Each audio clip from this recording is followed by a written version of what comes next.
Yields back. I now recognize gentleman from Tennessee, Mr. Ogles, for 5 minutes of questions. Thank you, Mr. Chairman, and thank you to the witnesses. I think, by and large, we all agree that CISA should be reauthorized.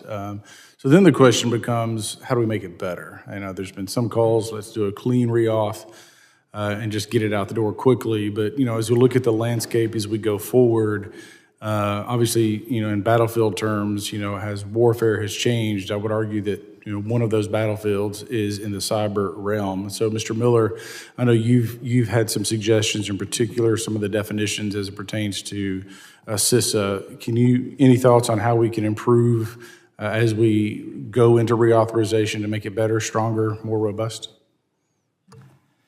Thank you for the question, Congressman. I did include some recommendations in my statement. I do think, in general, the approach that we should be taking if we're looking at changes is to just ask a pretty simple question.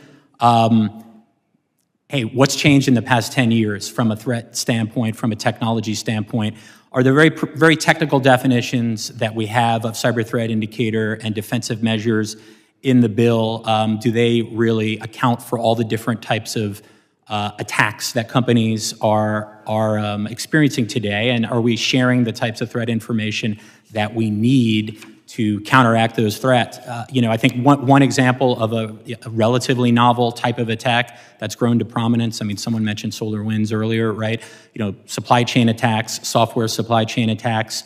Right now, if a company knows that there is a suspect supplier in its supply chain, it doesn't get the type of liability protections that CISA provides to share that sort of information, right? So if you were thinking about making surgical, precise, edits or changes to the bill, again, I would not open it up entirely, but you could look at things like the definition of cyber threat indicator, which has, 7 or 8 subparts, and you could perhaps add something like derogatory information about a supplier in your supply chain or something like that. And that's just an example, but that's the general type of approach I would take rather than making wholesale changes to update the law. Well, kind of going back to Mr. Menez's point, I think one of the things we need to look at is better information sharing, broadening the scope of who might be included. But then with that, you probably need, to your point, the liability protections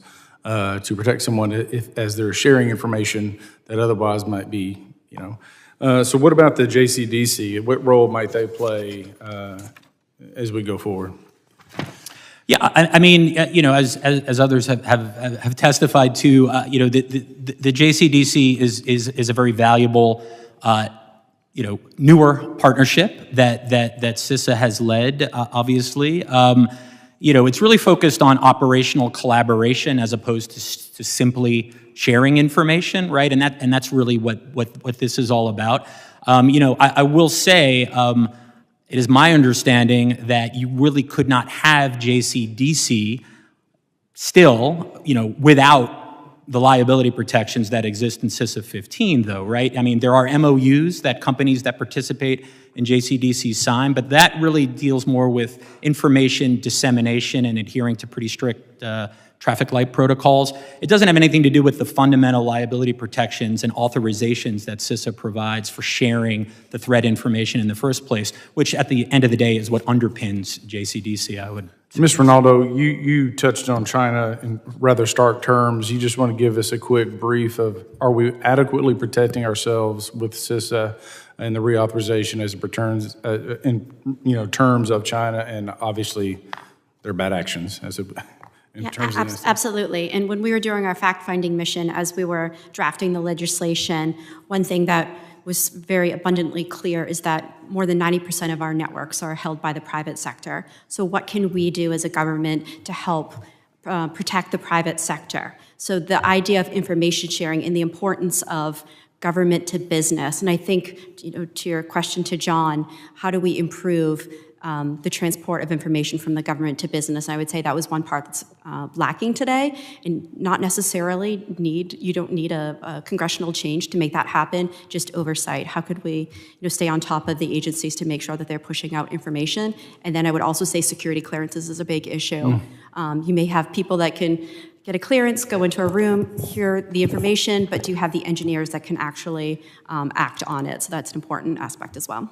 Well, Mr. Chairman, I know I'm out of time, but I would just say to all the witnesses, if you have any suggestions or recommendations that might be specific as to how we make it better, now would be the time to provide that input. So if you would like to send that to my office or, of course, to anyone on the committee, the chairman, happy to take a look at that, incorporate it, because obviously, as we look to the future, as we look to the future of warfare, this is one of those battlefronts, and we need to be ready, we need to be proactive, we need to be ahead of the AI curve.